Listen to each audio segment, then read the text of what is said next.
नमस्कार दोस्तों, आपका स्वागत है हमारे YouTube channel teaching exam overload पे। तो आज के सेशन के अंतर्गत हम एनसीईआरटी क्लास 7 हिस्ट्री के चैप्टर 6 को कवर करेंगे, जिसका चैप्टर का नाम है नगर व्यापारी और शिल्पीजन।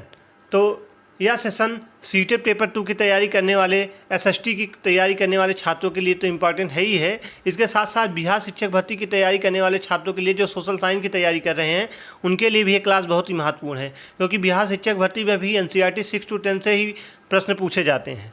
तो आज के सेशन को स्टार्ट करने के पहले हमारे चैनल को लाइक करें, सब्सक्राइब करें, ज़्यादा से ज़्यादा अपने दोस्तों और मित्रों में शेयर करें। चलिए आज के सेशन को हम स्टार्ट करते हैं। आज के सेशन का नाम है लेसन 6 नगर व्यापारी और शिल्पीजन। तो इसमें जो मेन पॉइंटेड है उसको हमने हाईलाइट किया है, वही हमें पढ़ना है। तो चलिए आज का सेशन हम स्टार्ट करते हैं।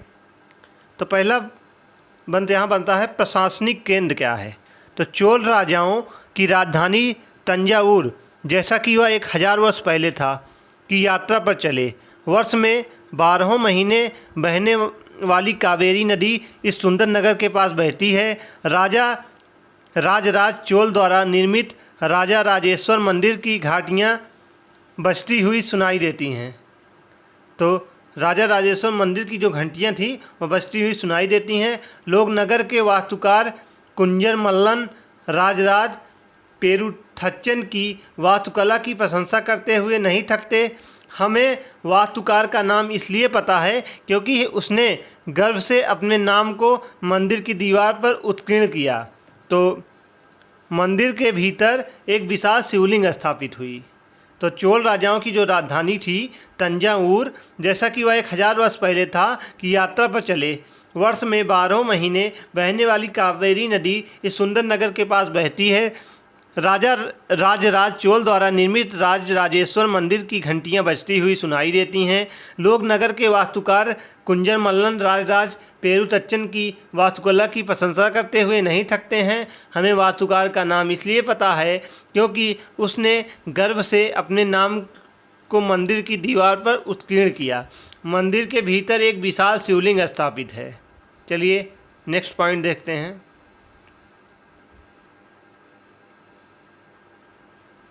तो तंजावुर जो है एक मंदिर नगर का भी उदाहरण है। तो तंजावुर जो है एक मंदिर नगर का भी उदाहरण है, इसको भी आप लोग नोट कर लीजिएगा। चलिए अब कांसा, घंटा, धातु और लुप्त मोम तकनीक के बारे में हम चर्चा करते हैं। तो कांसा एक मिश्र धातु होती है। तो कांसा जो होती है एक मिश्र धातु होती है जो तांबे और रांगे टिन के मेल से बनती है। तो यह प्रश्न सीटेट पेपर 2 में कई बार बन चुका है और साथ ही साथ ईवीएस में भी यह प्रश्न कई बार पूछा गया है सीटेट पेपर फर्स्ट में कि कांसा क्या है और कांसा किससे बनता है। तो कांसा एक मिश्र धातु होती है जो तांबे और रांगे टिन के मेल से बनती है। चोलकालीन कांस्य मूर्तियाँ जो थी वो लुप्त मोम तकनीक से बनाई जाती हैं। तो यह भी प्रश्न सीटेट में पिछली बार पूछा गया था कि चोलकालीन जो कांस्य मूर्तियाँ होती हैं वो किससे बनती हैं। तो लुप्त मोम तकनीक से बनाई जाती हैं। चलिए अगला बिंदु देखते हैं।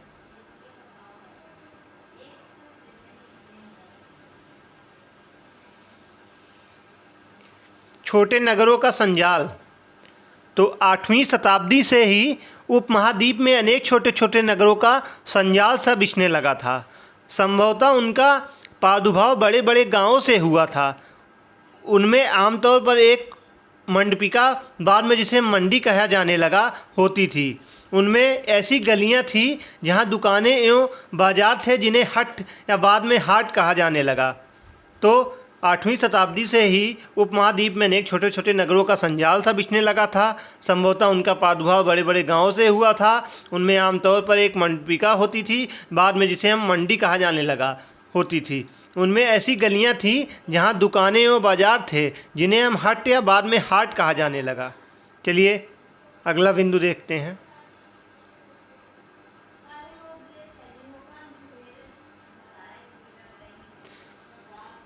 व्यापारियों की अनेक राज्यों तथा जंगलों से होकर गुजरना पड़ता था, इसलिए वे आमतौर पर काफिले बनाकर एक साथ यात्रा करते थे और अपने हितों की रक्षा के लिए व्यापार संघ गिल्ड बनाते थे। तो व्यापारियों में अनेक राज्यों तथा जंगलों से होकर गुजरना पड़ता था, इसलिए वे आमतौर पर एक काफिले बनाकर रहते थे। तथा एक साथ यात्रा करते थे और अपने हितों की रक्षा के लिए व्यापार संघ गिल्ड बनाते थे। दक्षिण भारत के 8वीं शताब्दी और परवर्ती काल में अनेक ऐसे संघ थे। उनमें सबसे प्रसिद्ध जो था मणिग्रामम और नाना देशी थे। इनके अलावा चेट्टियार और मारवाड़ी ओसवाल जैसे समुदाय भी थे जो आगे चलकर देश के प्रधान व्यापारी समूह बन गए। गुजराती व्यापारियों में हिंदू बनिया और मुस्लिम बोहरा दोनों समुदाय शामिल थे। तो इसके अलावा जो चोटियार और मारवाड़ी ओसवाल जैसे समुदाय भी थे जो आगे चलकर देश के प्रधान व्यापारी समूह बन गए। गुजराती व्यापारियों में हिंदू बनिया और मुस्लिम बोहरा दोनों समुदाय शामिल थे। चलिए अगला बिंदु देखते हैं। तो 17वीं शताब्दी में हीरो के एक सौदागर जो बेप्टिस्टे टेवनियर के अनुमान लगाया कि काबुल में घोड़ों का व्यापार प्रतिवर्ष 30,000 रुपये का होता था, जो उन दिनों में एक बड़ी रकम समझी जाती थी। तो 17वीं शताब्दी में हीरो के एक सौदागर जो बेप्टिस्टे टेवनियर ने अनुमान लगाया कि काबुल में घोड़ों का व्यापार जो होता था वो प्रतिवर्ष 30,000 रुपये का होता था, जो उस समय बहुत ही बड़ी रकम मानी जाती थी। चलिए अगला बिंदु देखते हैं। नगरों में शिल्प के बारे में देखते हैं। तो यहाँ से बीदर के शिल्पकार तांबे तथा चांदी में जुड़ाई के काम के लिए इतने अधिक प्रसिद्ध थे कि इस शिल्प का नाम ही बीदरी पड़ गया। तो बीदर के शिल्पकार तांबे तथा चांदी के जड़ाई में काम के लिए इतने ज़्यादा प्रसिद्ध थे कि इस शिल्प का नाम ही बीदरी पड़ गया। चलिए अगला बिंदु देखते हैं।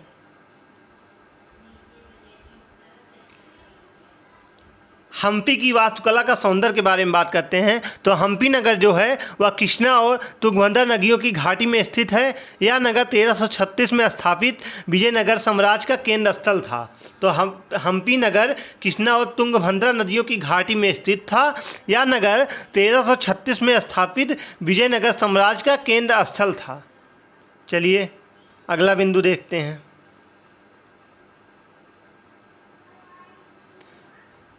अंग्रेज इतिहासकार ओबिंगटन ने 1689 में सूरत बंदरगाह का वर्णन करते हुए लिखा, किसी भी एक वक्त पर भिन्न भिन्न देशों के औसतन 100 जहाज इस बंदरगाह पर लंगर डाले खड़े देखे जा सकते थे।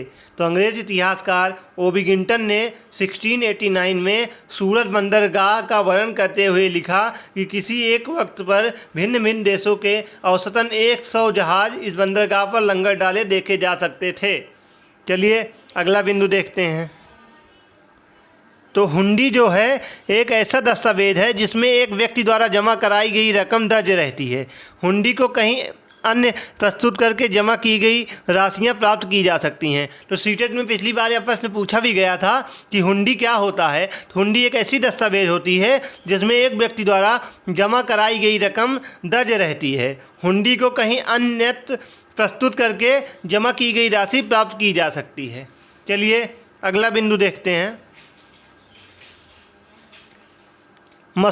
मसूलीपट्टनम या जिसे हम मछलीपट्टनम नगर कृष्णा नदी के डेल्टा पर स्थित है। तो यह भी प्रश्न कई बार सीटेट में बन चुका है कि मसूलीपट्टनम या मछलीपट्टनम नगर कहाँ पे है। तो यह कृष्णा नदी के डेल्टा पर स्थित है। चलिए आगे बढ़ते हैं। गुमास्ता यूरोपीय ट्रेडिंग कंपनी की व्यापारिक गतिविधियों के प्रभारी अधिकारी होते हैं। तो गुमास्ता जो होती है यूरोपीय ट्रेडिंग कंपनी की व्यापारिक गतिविधियों के प्रभारी अधिकारी।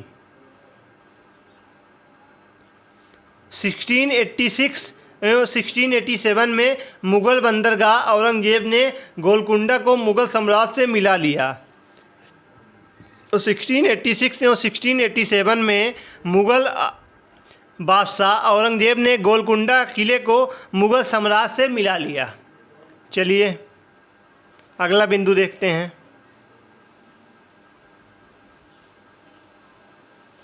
वास्को डिगामा और क्रिस्टोफर कोलंबस के बारे में देखते हैं। यहाँ से जो मेन पॉइंट बनता है कि पुर्तगाली नाविक वास्को डिगामा अटलांटिक महासागर के साथ साथ यात्रा करते हुए केप ऑफ गुड होप के निकलकर और हिंद महासागर को पार करते भारत पहुँचे। उसे अपनी पहली यात्रा को पूरा करने में 1 वर्ष से भी अधिक समय लगा। वह 1498 में कालीकट पहुंचा और अगले वर्ष पुर्तगाल की राजधानी लिस्बन लौट गया। इस समुद्री यात्रा के दौरान उसके चार में से जो जहाज नष्ट हो गए और 170 यात्रियों में से केवल 54 ही जीवित बचे। इन प्रत्यक्ष खतरों के बावजूद जो मार्ग खोले या खोजे गए वह अत्यंत लाभकारी सिद्ध हुए और उसके बाद तो अंग्रेज, होलैंडवासी और फ्रांसीसी नाविकों ने भी उसका अनुकरण करना प्रारंभ कर दिया। तो वास्को डी गामा जो थे अंटार्कटिक महासागर के साथ साथ यात्रा करते हुए गुड होप से निकलकर और हिंद महासागर को पार करके भारत पहुँचे थे। उन्होंने अपनी पहली यात्रा को पूरा करने में पूरे 1 वर्ष का समय लिया था, 1 वर्ष से भी अधिक का समय लिया। वहीं 1498 में कालीकाट पहुँचे और अगले ही वर्ष वह पुर्तगाल की राजधानी लिस्बन लौट गए। इस समुद्री यात्रा के दौरान उसके 4 में से 2 जहाज नष्ट हो गए थे और 170 यात्रियों में केवल 54 ही जीवित बचे हुए थे। इन प्रत्यक्ष खतरों के बावजूद जो मार्ग खोले या खोजे गए वह आज अत्यंत ही लाभकारी सिद्ध हुए और इसके बाद तो अंग्रेज, होलैंडवासी और फ्रांसीसी नाविकों ने भी इसका अनुकरण करना प्रारंभ कर दिया। एक इटलीवासी क्रिस्टोफर कोलंबस ने भारत पहुंचने का मार्ग खोजने के लिए अंटार्कटिक महासागर को पार करके पश्चिम की ओर यात्रा करने का निश्चय किया। उसका सोचना था कि चूंकि पृथ्वी गोल है इसलिए वह पश्चिम की ओर से भी भारत पहुंच सकता है। वह 1492 में वेस्ट इंडीज़ के तट पर पहुंचा। वेस्ट इंडीज़ का नाम इस भ्रांत के कारण पड़ा। उसके पीछे स्पेन और पुर्तगाली के नाविक और विजेता भी वहां आते रहे और उन्होंने मध्य और दक्षिण अमेरिका के बड़े बड़े भागों को अपने कब्जे में कर लिया और अक्सर उन प्रदेशों से पहले वाली बस्तियों को नष्ट कर दिया। चलिए अगला बिंदु देखते हैं। तो आज का सेशन समाप्त हो गया। अब इसके जो मेन पॉइंट जहाँ से सीटेट में बार बार प्रश्न बन सकते हैं हम उसको देखते हैं। तो पहला प्रश्न यह बन सकता है कि कांसा क्या है। तो कांसा जो होता है तांबा प्लस रागा से मिलकर बनता है, जिसे हम टिन भी कहते हैं। घंटा धातु, तो रागा का रेशियो ज़्यादा होता है या घंटे जैसी ध्वनि उत्पन्न करती है। चोल काल में कांस्य मूर्ति लुप्त मोम तकनीक के द्वारा बनाई जाती थी। मंडपिका क्या है। तो मंडिका को हम मंडी कहते हैं। हट को हम हाट, गलियां जहां दुकान व बाजार लगती है। गिल्ड व्यापार संघ, एग्जाम्पल मणिग्रामम, नाना देसी, चेट्टियार, मारवाड़ी, ओसवाल। गुजराती व्यापारी हिंदू बनिया थे, मुस्लिम बोहरा थे। तो बेप्टिस्टे टेवनियर डायमंड का सौदागर अनुमान लगाया था कि प्रतिवर्ष 30,000 रुपये का काबुल के घोड़ा का सौदा होता था। तो बीदर शिल्प जो थे कर्नाटक का था, इसे शिल्प का नाम बीदरी था। सालियार या कैकलो वो बुनकर थे। विट्ठल मंदिर जो थी वह विजयनगर साम्राज्य के तुलुब वंश के राजा कृष्णदेव राय ने बनवाया। इस मंदिर के 56 स्तंभ से संगीतमय स्वर निकलता है। महानवमी, तो नवरात्रि में हम्पी का महत्वपूर्ण पर्व था। महानवमी मंच मिला। 1565 को तालीकोटा का युद्ध, राक्षस तांगड़ी का युद्ध, मुस्लिम संघ बीएस राम राय विजयनगर में हुआ। वहीं खंबात का प्राचीन नाम कैम्बे था। सूरत मक्का का प्रस्थान द्वार कहते हैं। यहाँ के कपड़े जो थे सुनहरे गोटा जड़ी के लिए प्रसिद्ध थे। यहाँ की जारी हुंडियाँ की दूर दूर मान्यता प्राप्त थी। हुंडी ऐसा दस्तावेज होता है जिसके एक व्यक्ति द्वारा जमा कराई गई रकम दर्ज होती है। तो वास्को डी गामा जो थे 4 में से 2 ही जहाज बचे थे और उनके 170 यात्री में 54 ही बचे थे। कोलंबस ने वेस्ट इंडीज़ को खोजा था। तो आज का सेशन यहीं पे समाप्त होता है। यह सेशन बहुत ही इंपॉर्टेंट था सीटेट पेपर 2 या बिहार शिक्षक भर्ती की तैयारी करने वाले छात्रों के लिए। मैं आशा करता हूँ यह सेशन आपको बहुत ही अच्छे से समझ में आया होगा। अगर आप ऐसे ही सेशन देखना चाहते हैं और सीटेट की प्रॉपर तरीके से टॉपिक वाइज तैयारी करना चाहते हैं तो हमारे चैनल के साथ बने रहिए। हमारे चैनल को लाइक करिए, सब्सक्राइब करिए। कल फिर मिलते हैं किसी नए सेशन के साथ। तब तक के लिए धन्यवाद।